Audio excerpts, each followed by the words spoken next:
ድንግልናዋን በ2 ሚሊዮን ዶላር በጨረታ የሸጠችው ሴት እቺ ሴት ስሟ ምን ያዝናናሻል? ብር ያዝናናኛል። እውነት ነው። በኢትዮጵያ 33 ሚሊዮን 660 ሺህ ብር የሚፈጅ ሙሉ የአንገት ክራውን እና ቀበቶ ይሄ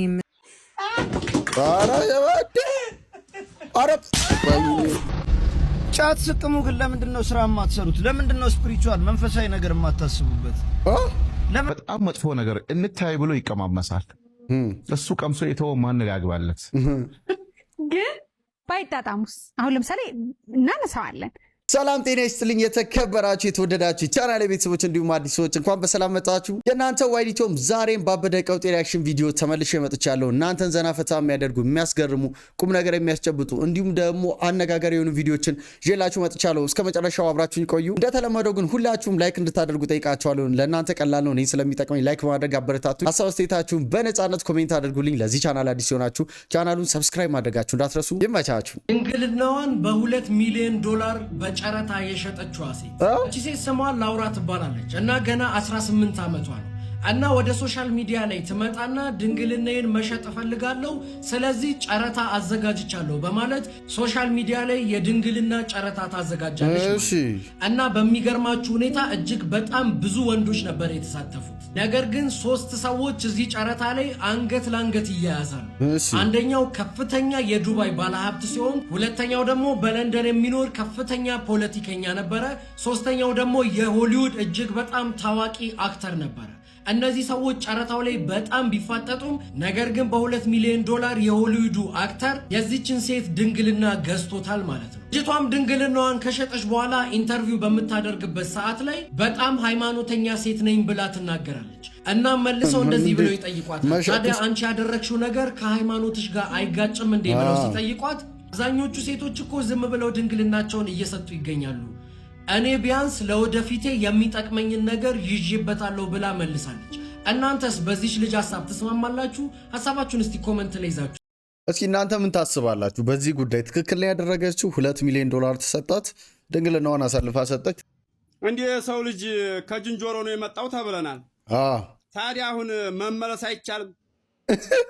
ለምን አምጨናነቅ? አሁን እኔ ማለት ነው ሐሳብም ነፃ ለመሆን ፈልጌ ነው። እስኪ በኮሜንት እስኪ ጻፉልኝ። አካሃዱ ወደዛ ለመሄድ ይፈልጋለሁ። ምን የቤት ኪራይ ከፍል ልብስ አይገዛ ምግብ ምናምን አይጨናነቅም።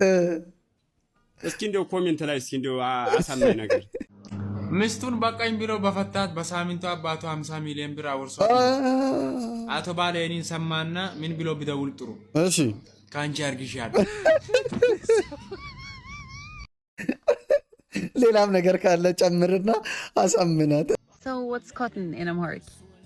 Cotton? ጥጥ ነው። ጥጥ. ጎበዝ. And that stole? የሰረቀው. And monkey? ጦጣ. ጦጣ. What about breast? ጡት. ጡት. And the baby bottle? ጡጦ. And having stopped? ትቶ. Finger? ጣት. He held. ይዞ. And trouble? Tata.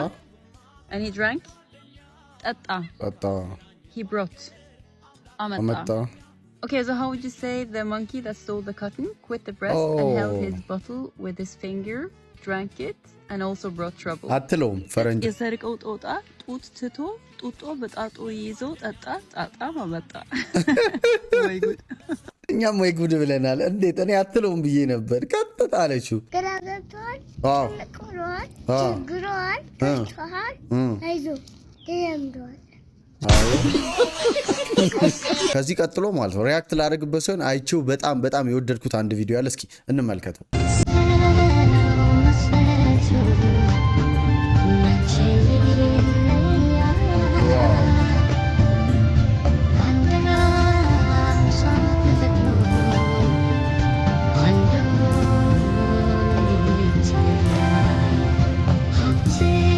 በጣም ደስ የሚል ቪዲዮ ነው አይደል? እንስሳት በቃ ሰው አይመርጡም። አብሮ ከልጁ ጋር ማብራራት ራሱ ይከብዳል። በጣም ነው የወደድኩት። ምን ያዝናናሻል? ብር ያዝናናኛል። እውነት ነው። ምንም በቃ ሊትራሊ ምንም ሆቢ የለኝም ነበረኝ። ሆቢ ብር ነው። በፊት ነበረኝ።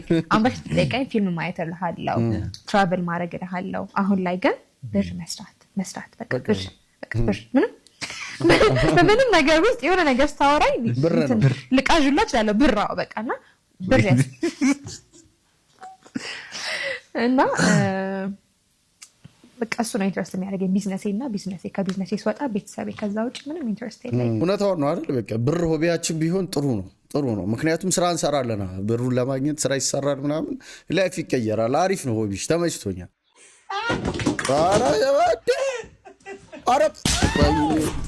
ተርፋል ጀበና ከነቡ ነው።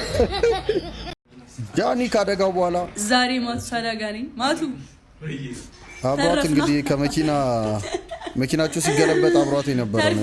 ተርፈናል ወንድሜ፣ የአዶናይ ወንድም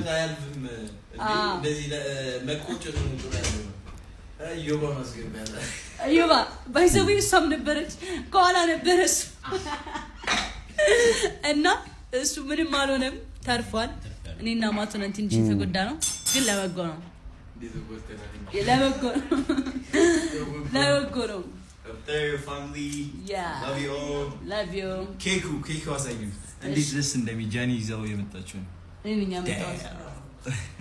እንኳን እንዲህ ቀላል አደረገላችሁ። ያው ፈጣሪ ቀለል ስላደረገው የመኪና አደጋ እጅግ በጣም ከባድ ነው፣ ግን ቢሆንም ተርፈዋል። በኢትዮጵያ 33,660,000 ብር የሚፈጅ ሙሉ የአንገት ክራውን እና ቀበቶ ይሄ የምታዩት 1100 ኪሎ ነው።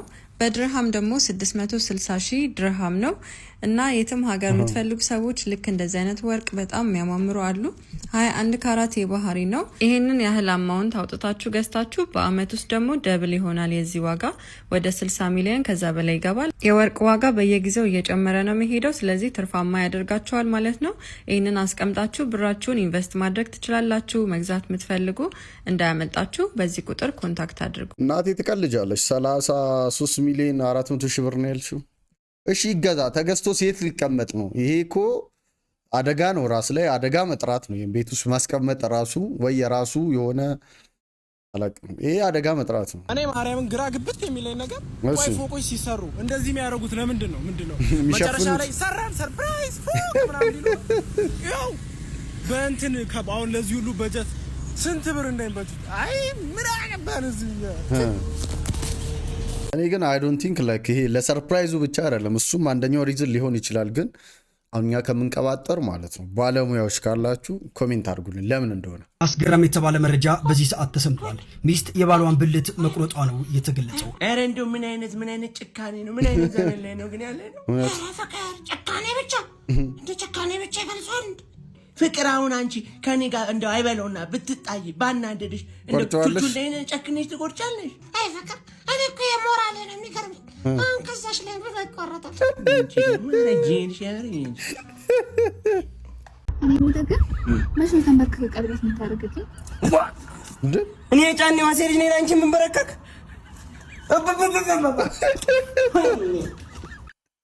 ችለላ ፉከራውን ቀጠለው። ምን ችግር አለ? ለምትወዳት ተንበርከከ ቀለበት ኖርማል ነው። አንዳንድ ወንዶች አይመቻቸውም ጭራሽ። ታሪክ ተሰርቷል። የአፍሪካ ሪከርድም ነው የተሰበረው በዛሬው ዕለት። ድምፃዊ ቴዲ አፍሮ ከ3 ሳምንታት በፊት በለቀቀው ኢቶሪካ አልበም በአፍሪካ ደረጃ በዊዝኪድ ተይዞ የነበረው 150 ሚሊዮን ቪው በወር የማግኘትን ጉዳይ ድምፃዊ ቴዲ አፍሮ ሙሉ ለሙሉ ሰብሮታል። እጅግ ታሪካዊ የሆነ ድል ተመዝግቧል የተባለው። ሰላም ለዚህ ቤት፣ ሰላም ለዚህ ቤት፣ የተከበረ ቤት። እውነት ነው። ምን እግር ጥሏችሁ መጣችሁ? ልጃችሁ ይወድትለ ልጃችን አብርሃም ልንጠይቅ ነው የመጣ ነው። አብርሽዬ እንግዲህ ሊገላግላችሁ ነው። አብርሽዬ ውሰድ ላይ ያደርግላችሁ ነው። እስቲ አረፍ በሉና እስቲ እንጫወትበት። የሰለጠነ ቤተሰብ እግዚአብሔር ያክብር። ቁጭ ብለን እናወራለን። እሺ ሳይሉን አንቀመጥም። እሺ እንደዛ ነው የሚባለው።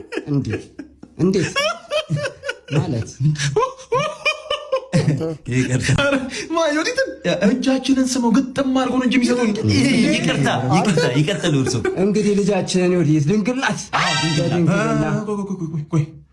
ፋዘር ወይ ቤት ተሳስተናል ወይ ስም ተሳስተናል። ታናሽ ወንድ ጠይቅ ነው የመጣ ነው። ስለማን ነው የሚያወሩት? ያውቋታል እንዴ? ልጃችን አያውቋትም እንጂ ያውቋትማ ድንግል እንዳልሆነች ያውቁ ነበር። እንዴት ነው የሚያወራው? በጣም ይቅርታ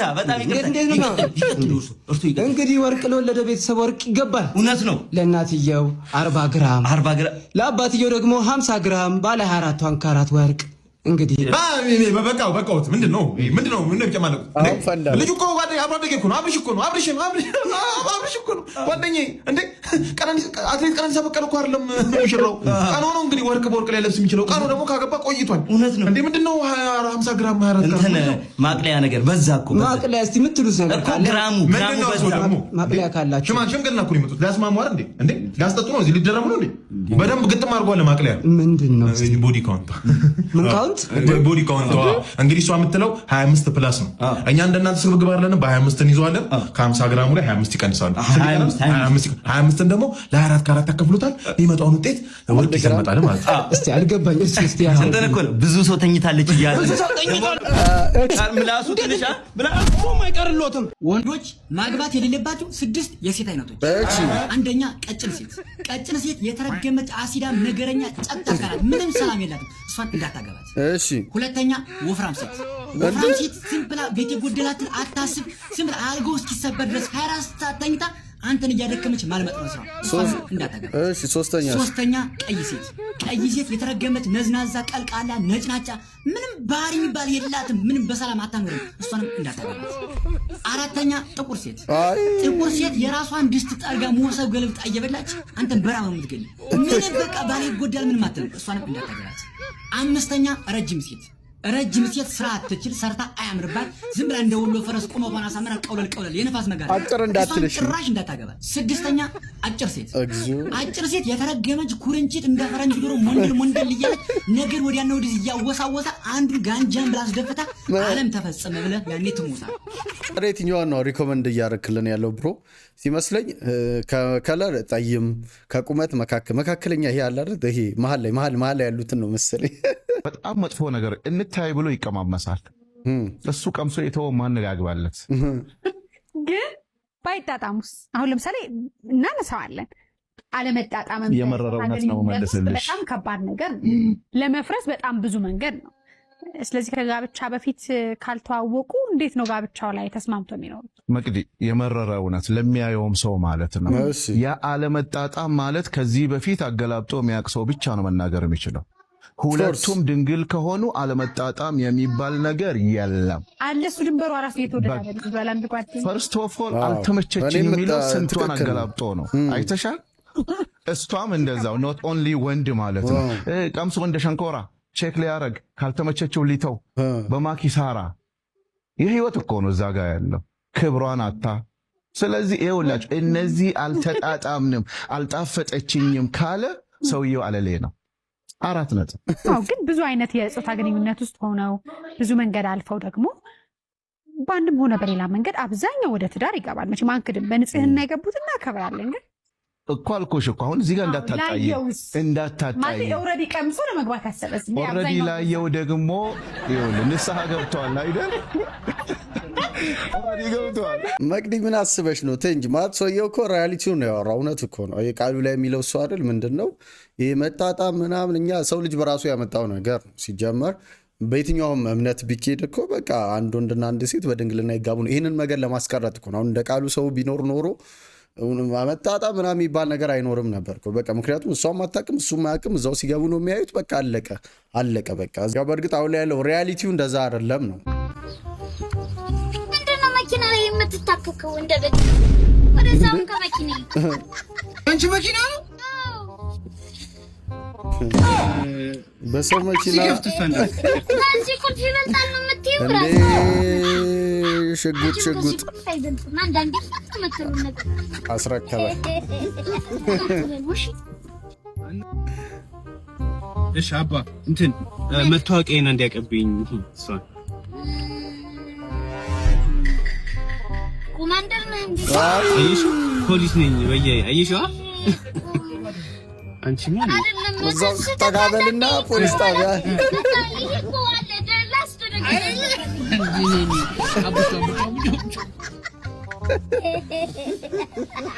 እንዳማረብህ ስትገረፍ ታወራዋለህ። ሴዶ 10 ሚሊዮን ፈቀዷ ነው እናንተ የምትቀያየሩ ሲጅኝ እኔ አልጮትም። በቃ ሲጀመር ይኸውልህ በሃይማኖትም ጠያይቄ ነበር አይሆንም። እስቲ አንተ ሴዶና ጆኒ ተጣሉ የሚል በሐዲስም በመጽሐፍ ቅዱስ ማምጣት ማስረጃ አምጣልኝ። እንጮታለሁ ፈርቼ እነሱን የፈሩት ይኸውልህ ማዘር አትስማ ብዬ ተናግሬ ነበር። ይኸውልህ ጌችና ጆኒ ሄደው ለማዘር እንደነገሯት ደርሼበታለሁ። እኔን ለማስወጣት ማለት ነው። ፈርተውኝ አበሻ እዚህ ጋር ይስማ። እኔም ፈርተውኝ ማለት ነው እንዳልገባ ከውድድሩ ለማሰናበት ማይደረገው ሴራ የለም። ይኸውልህ እና እኔ አልጮትም። በቃ ወርግ ቢዘንብልኝ እኔ አልጮትም። ምንም ፈርቼ ምናምን አልጮትም። በቃ መብት አይደል? በቃ እንዲህ ነው ያለው ሴዶ። እናቴ ትቆጣኛለች፣ ድብድብ አለ አይፈቅድም ማለት አለም። በቃ ምንም 10 ሚሊዮን ትቻለሁ ነው መጣዩ ሴዶ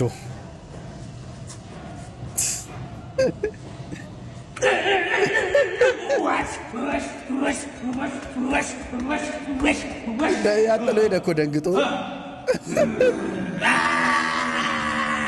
ሲጮህ ምናምን ነው የሚያምሩበት። ሪል ፋይት ላይ የለበትም። እኔ የምልህ እንኳን ለእናቶች ቀን አደረሰሽ ማለት እንደዚህ ያናግራል? ማንም ብለህ ነው ደግሞ? ማን ተናግሮ? ሚስቴን እንኳን ለእናቶች ቀን አደረሰሽ አልኳት። እንዳልወለደች እያወቅ እኮ ባትወልድም ይኸውልህ ሴቶች ቀናቶችን እያስታወስክ እንኳን አደረሳችሁ ካልካችሁ ይወዳሉ ብዬ ነው። እሱማ ይወዳሉ፣ ግን ምን አለች እሷ? ሽቶስ እሷማ ያጠባውን ሊወለድ አይደለም እንኳን ባላ ልጅነትን በምን እንደምታስታውስ እናያለን። አንተስ ምን አልክ? ለማጥባት ውሻም ያጠባል። እሺ እንዲህ እንድትናገርኝ አልፈልግም። ከቀረ ፍቅሩም ይቀራል አልኩ። ይላ ሲግማ ሆነ ከዚህ በኋላ ማለት ነው። ኧረ ምን ሲግማ ነኝ፣ ጀዝባ ነኝ። እውነትም ጀዝባ ነህ። አንቺ ግባ። አይ እናቴ ሰምታለች፣ አልገባም። ትቆጣኛለች። በሴዶ ነው ከዚህ ደርሰህ እናት መስማቷ ደግሞ ምን ያገናኘዋል ከዚህ ጋር? አይ እናቴ የታያት ነገር አለ። ምን ልገባ እንዴ? ምን ፈንታ? አይ ምንም አላረግም። እናቴ እዚህ ድረስ ደርሰህ ተስማምተህ እዚህ ድረስ የመጣኸው የታያት ነገር ቢኖር ነው እንጂ እንደዚህ አትለኝም። እንደ ምክንያት ነው? አይ መቼ? ኦ ማይ ጋድ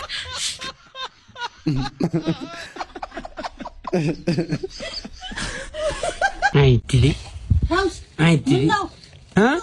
ምን ሆነሃል? ኧረ ተይኝ እባክሽ። ምን ነው? እኔ ግን አሁን ምንድን ነው ንገረኝ ቶሎ በል። ይኸውልሽ ሮጬ ሳልጠግብ በልቼ ሳልጠግብ አንድ ፍሬ ልጅ ገና አንድ ፍሬ ልጅ ምንም የማላቅ ልጅ በፈላዋ ገባሁልሽ። ምን ሆንክ? ተፈጠረ? ትናገርም እንደ ተናገር እባክህ። በፈላዋ ከተቱኝ እኮ ማለት ትዳር ያስያዙኝ ትዳር አስያዙኝ። አይ አቡሽ እየጦጣው ጥባ ኮተታ ከዚህ በኋላ ሁለት ፀጉር አብቅለ ትጃጃላለች። ጫት ስቅሙ ግን ለምንድን ነው ስራ የማትሰሩት? ለምንድን ነው ስፒሪቹዋል መንፈሳዊ ነገር የማታስቡበት? ለምንድን ነው ዝም ብላችሁ ጫትን የምታራክሱት? ወይ ደግሞ መርቀናችሁ ዝም ብላችሁ እንትን አትበሉ፣ የሆነ ነገር ስሩበት። በቃ ተው እንጂ ከጫት ጂቢቲ በኋላ ቻት ጂቢቲ ተጠቀም። የሆነ ነገር ሰርች አድርግ። ጫት ጂቢቲ መጀመሪያ ጫት የተከበረው ነው አሁን ጫትን የሚያስረክሱት። ሲቀጥል ደግሞ ጫት የቃመሰው እንዴት ነው መንፈሳዊ ነገር? ኧረ ልጅ ያሬድ ተው። ሪሌሽንሺፕ ካልተሳካ አንድ ነገር ብቻ ነው ማድረግ ያለበት። በመጀመሪያ ቀጥ ብለህ ወደ ቤት ትሄዳለህ። ቀጥ ብለህ ነው እሺ ትሄድና አንዴ እሪ ብለህ ታለቅሳለህ። በደንብ አንዴ ነው አንዴ ታለቅሳለህ። እሺ ከዛ ህይወት ይቀጥላል። ወንድሜ ህይወት እንደውም ከበፊቱ በተለየ ቆንጆ አድርጎ ነው የሚቀጥለው። እውነት ነው። እንኳን ብለሽኝ ነው ገላገልሽኝ ብለህ ደግሞ ወደ ማታ አካባቢ ቴክስት ታደርግለታለህ። እሺ አከተመ ይባላል። ይህ በአንድ ቀንማ ቢያልቅ ስንቱ በአንድ ቀን ተገላግሎ ነበር። አይሆንም፣ መዘዙ ብዙ ነው አይደል? አባይ ዛሬ ጓደኞች ጋር ስለመሸብኝ እዛው ነው የማድረው። ልንገርህ ብዬ ነው። መተህ ነው ይሄን ልትለኝ ነው? በቃ የመጣኸው? አዎ አባይ፣ እንዳታስብ እኮ ነው። ይሄንን በስልክ ማለት አትችልም እንዴ? ምን አይነት ልጅ ነው? እንደዛ ይቻላል ለካ። ቆይ አንዴ አባይ፣ እዚሁ እንዳይደውል። እሺ ሄሎ አባ። ሄሎ ዛሬ ጓደኞቼ ጋር ስለመሸብኝ እዛው ነው የማድረው። እንዳትሰጋ ላሳስብህ ብዬ ነው። ግድ የለም፣ እሺ ችግር የለውም። እሺ አባዬ፣ ደህና እደር። እፎይ እንደዚህ በቀላሉ መገላገል እየተቻለ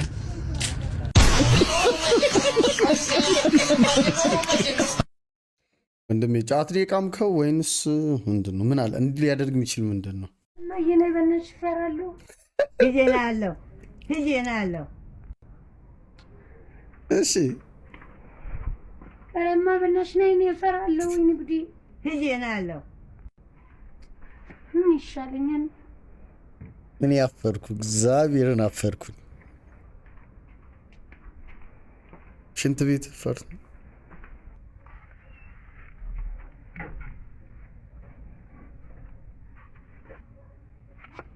አረ ማዘር ቁጭ እንደ ወይኔ ረመል ይዘኝ ነው መሰለኝ። ወይኔ ያዘኝ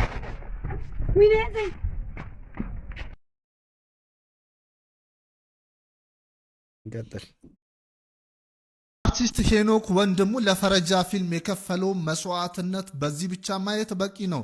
በፊት ላይ የሰውነቱ ግዝፈት እንደዚህ ነበር። አሁን ላይ እንግዲህ የሰውነቱ ክብደት በከፍተኛ ሁኔታ ቀንሷል። ይህም የሆነው እንግዲህ ለዚህ ፊልም የተከፈለ መስዋዕትነት ነው። አርቲስት ሄኖክ ወንድሙ የፈረጃ ፊልምን ሰርቶ ለመጨረስ ለበርካታ ዓመታት ለፍቷል። ገንዘብ ችግር ሳይበግረው ተስፋ ሳይቆርጥ ይኸው ዛሬ ላይ እንግዲህ የመጨረሻ ቀረጻውን አድርጓል። በዚህም እንግዲህ እሱ በደስታ ብዛት አልቅሷል። እውነተኛም ጀግና የጥበብ ሰው ማለት አርቲስት ሄኖክ ወንድሙ ነው። በእውነት ለሱ በጣም እኔ ደስ ብሎኛል። ሁላችሁም ኮሜንት ላይ የገባችሁ መልካም ምኞታችሁን ግለጹለት። ሄኖክ እንግዲህ ለፊልሙ ለኢንዱስትሪው ሲል ነው ይሄን ዋጋ የከፈለው ማለት ሆኖ ለመተወን ሲል ነው። እኛ ደግሞ በአቅማችን እሱ ሰፖርት ማድረግ መቻል አለብን። ፊልሙም ሲወጣ በመመልከት በመግዛት ይህንን ነገር እሱ ማበረታታት አለብን። ፊዚካሊ እንደዚህ እስኪሆን ድረስ መስራት ማለት ቀላል ነገር አይደለም። እውነት ለማውራት ይሄ በአንድ ቀን በሁለት ቀን ፊልም እየተሰራ ዩቱብ ላይ በሚጫንበት ጊዜ እንደዚህ ዋጋ ከፍሎ ግን ከ3 ዓመት በላይ ፈጅቶበታል። ይሄ ትልቅ ኢፈርት ነው። ሶ እኛ አፕሪሺየት ማድረግ መቻል አለብን። ወንድሜ ከጀለስ ጋር ስትዘምት ከዚህ በላይ መሄድ ምን ይችላል ይመስለኝ። እኔ ቀድሜ ይሰዋል። አትሰዋም፣ ግድ የለም።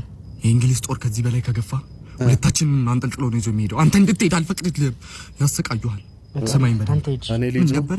አረ እንሄዳለን። እኔ ቀላ ስለምን ለሱማ ነው ያለው። ተው አንተ ለኢትዮጵያ ታስፈልጋለህ። ግዴ አንተ ተሰዋሰው አለው አላ እኔ ነኝ የምሄደው። እሺ በልበና ኬቪን ና ይሄን ወደ እንግሊዝ ለመግባት አይ መጸጸትና ንስሐ መግባት ኃጢአት የሚያጠፋ ከሆነ ተበዳይና ድሃ ምንድን ነው ተስፋው? አሁን አንድ ሰውዬ ጉልበቱን ተማምኖ ሀብቱን ተማምኖ ስልጣኑን ተማምኖ ሰዎችን ቢበድል የሰዎችን ሀቅ ቢበላና ከሆነ ጊዜ በኋላ ተጸጽቶ ንስሐ ገብቶ ቢሞት ያ ኃጢአቱ የሚማርለት ከሆነ እነዚህ ሰዎች እነዛ ድሃ ሰዎች አቅም ሳይኖራቸው ስልጣን ሳይኖራቸው ጉልበት ሳይኖራቸው ሀቃቸውን በደላቸውን የሚያስመልሱበት ማለት ነው። ለፈጣሪ ትተውት ፈጣሪ የእጁን ይስጠው ብለው ረግመውት ሳለ ለፈጣሪ ከሰውት ሳለ ያ ሰውዬ በመጸጸቱና ንስሐ በመግባቱ የማይቀጣ ከሆነ የእነዚህ ሰዎች ፍትህ የት ደረሰ ነው? እነሱ ይቅር አላሉትም። እነሱ ተጎድተዋል። ተጎጂዎቹ ይቅር ማለት መብት ያላቸው እነሱ ነበሩ። ግን ይሄ በዳይ ሰውዬ ተጸጽቶና ንስሐ ገብቶ ምንድን ነው ሐሳባችሁ? እስኪ ነገሩኝ። ካስማጨ እኔን ሐሳብ ልንገር፣ እናንተም ደግሞ ሐሳባችሁን ኮሜንት ላይ አድርጉ። ምን መሰላችሁ? አንድ ሰው ይቅር ለመባል መጀመሪያ የሆነ ሰው ለምሳሌ የሆነን ሰው ከበደለ ቤተክርስቲያን ሄዶ ንስሐ መግባት ይችላል። ግን መጀመሪያ ቤተክርስቲያን ከመሄዱ በፊት ማድረግ ያለበት ነገር አለ። መጽሐፍ ቅዱስ ላይ ምንድነው? ወደ ቤተክርስቲያን ያ ሰው ከመምጣቱ በፊት ሄዶ ከዛ ሰው ጋር ችግሩን መፍታት አለበት። መጀመሪያ ያ ሰውዬ ይቅር ሊለው ይገባል። ከዛ ነው ወደ ቤተክርስቲያን መጥቶ ደግሞ ፈጣሪው ጋር መጥቶ ይቅርታ ወይንም ደግሞ ንስሐ የሚገባው ማለት ነው። ቀድሞ ነገር ምንድነው? ያን የበደለውን ሰው ቀድሞ ሄዶ ይቅርታ መጠየቅ መቻል አለበት። ከዛ ነው ኃጢአቱ ይቅር የሚባልለት ማለት በፈጣሪ ዘንድ ማለት ነው። እነኚህ ቅድመ ሁኔታዎች አሉ ብዬ አስባለሁ። ከዛ ውጭ ደግሞ ፈጣሪ ያንን ሰው ይቅር ካለው ይሄ የተበደለውን ሰው ኢንዳይሬክትሊ ይክሰዋል። ገባችሁ አይደል? ኢንዳይሬክትሊ ፈጣሪ ይክሰዋል ብዬ አስባለሁ፣ አምናለሁም እንደዛም ስለሚሆን ማለት ምክንያቱም የበደላችሁን ይቅር በሉ የእናንተም ኃጢአት ይቅር እንዲባል ስለሚል ማለት እዚህ ጋር ተበዳይ የሆነውም ሰው ሌላ ሰው በድሎ ይሆናል። እስከዛሬ ሲመጣ ማንም ሰው ፍጹም አልሆነም። ሰው ለዛም ጭምር ነው ይሄኛውንም ይቅር እንደሚለው ይሄኛውንም ደግሞ ተበዳዩንም ይቅር ስለሚለው ነው ብዬ ነው ያስባለሁ። የእናንተን ሀሳብ እስኪ ኮሜንት ላይ አስቀምጡ። አስመሳይ ትውልድ እኮ ነው ያለው። እናት በቲክቶክ አይደለም የምትወደደው፣ በተግባር ነው። እንደውም ቀንተ ነው እንጂ እናት ይወድሻለሁ ብሎ መፖስት ምንድን ነው ክፋቱ? ክፋት አይደለም ግን 10 ጊዜ በቲክቶክ እናት ይወድሻለሁ ቢሉ ላይኩ ለእናቱ ይገባል። እቅፍ አደረገሽ አንቀልበይት ያቃለው አስመሰል። አይ በቃ ፍታንተ ድሮም ሰው ስለ ፍቅር ሲያወራ ደስ አይልም። ቀንተ ነው ቀንተ አንተ ቀንቻ አይደለም ሰለሞን። እሺ ቤቲና ሳምሪ የፖሰቱትን አይታል እና ተወድሻለሁ ብለው መጅ ከመጅ ጥፍራቸውን እንዲህ አንጨፍረረው አንድ የሚውሉት እንኳን ለእናታቸው ትን ቢላት እንደው አንድ ብርጭቆ አይሰጣሉ። እኔ እንጃ የሳምሪን አላውቅም። ቤቲ ግን እንኳን በውሃ በሌላ አትታማም፣ እውነት ትሰጣለች። እኔ ሌላ ሰው ነው እንደው ሁሉን ነገር እንደው እንዴት ወደ ብልግና እንደምታዞረው የማይገባኝ። ቤተሰብ ለማበጣበጥ በሰው ውስጥ ገብተሽ 7 የጨወሽ ወጣች ጸበል ሲነካሽ ማን እንደሆንሽ ታውቂያለሽ። እንዴት አላችሁ አንተ ግራ ባጣ ልጅ ብለህ እንደዛ ቲክቶከር አሽሙር ጀመርክ። ሰላቢ ተው ግን ተው። በሰላም መኖር አትፈልግም? አረ ፈልጋለሁ። እኔ እንደ እናትም እንደ አባትም ነው ያሳደገኝ። እንኳን ለእናቶች ቀን አደረሰልን የመጣሁት። አረ እንደው በጦር እንዳሉ ጋዘው የለመርከው እንት ያስካልና አጃጅል እናቴ እያልክ አሁን ማን እንደሆንሽ ታውቂያለሽ እያለ እየሰደበኝ አሁን እናቴ አየሁ አይደለ። ለነገሩ ምን ታረግ ያ ጅል ዘፋኝ ነው እንደዚህ ያደርገው ያ ጠቋረ ባሪያ። ምን ነው ልጁ ሰዳደብከው? ቦስ ተናግሯል እንዴ? ፈሳለብህ ማን እንዲናገረኝ አይን እየለከ ነው አዳር ማስመጣው። እውነቱን ነው ማለት የእናቶች ቀን ተብሎ ብዙ ሰው ሲፖስት ምናምን ነበረ። ያንን ቀን ሰለብሬት ማድረጉ እኔ ምንም ክፋት የለውም ብዬ አምናለሁ። ግን የምር ያ የሚፖስተው ሰው እናቱን ዞር ብሎ ይመለከታል፣ ይጠይቃል፣ የሚያስፈልጋትን ነገር ያደርግላታል ነው ወይስ ለቲክቶክ ቪው ለፌስቡክ ምናምን አቴንሽን ሲክ ለማድረግ ነው? እናቴ እናቴ የምትለው የሆነ ከስንት ዓመት በፊት የተነሳውን ፎቶ አንስተ ለጥፈ የእናቶች ቀን ብትል አያስኬድም። ገባችኋል? ህይወት እያሉ ቀን በቀን ለእናቶቻችን አቴንሽን ሰጥተን ማየት መቻል አለብን። ግን እናቱ እንደዛ እየረዳ እየጠየቀ ያለ ሰው ያንን ቀን ቢያከብር በጣም ፐርፌክት፣ በጣም ነው የሚያምረው። ቤተሰቦች የዛሬ ቪዲዮ ይህን ይመስላል። በቀጣይ እስክንገናኝ ሰላሙን ጤናውን ብዝት አድርጎ ይስጣችሁ። ቻው